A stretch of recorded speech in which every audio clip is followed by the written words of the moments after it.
My name is Leonard. I'm 33 years old from Santa Clarita. I grew up in the church, attending Awana Bible studies, and even went to a Christian school.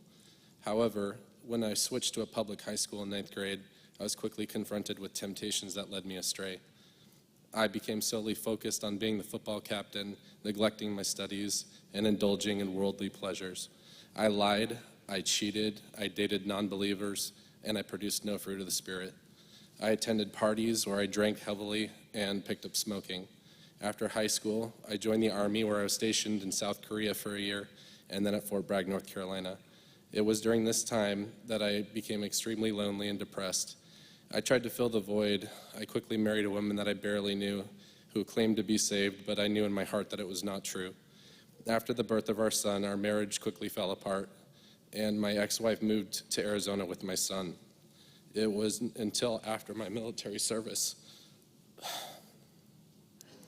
that I started to realize that my life was not turning out how I planned. I needed to start taking things more seriously.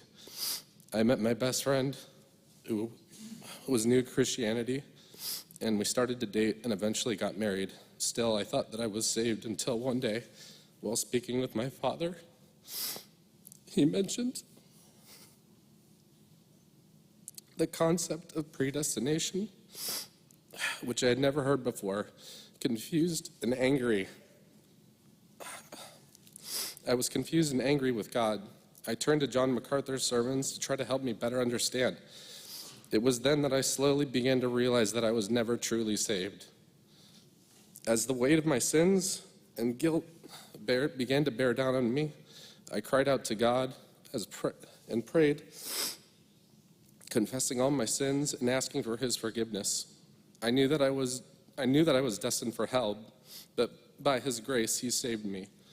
Since then, my life has been transformed, and my desires are now focused on God and becoming the man, husband, and father that he wants me to be. I pray every day that the Lord would help me die to myself and take full control of my life, using me however he sees fit. I'm so thankful for his love and grace, and commit myself to him now and forever.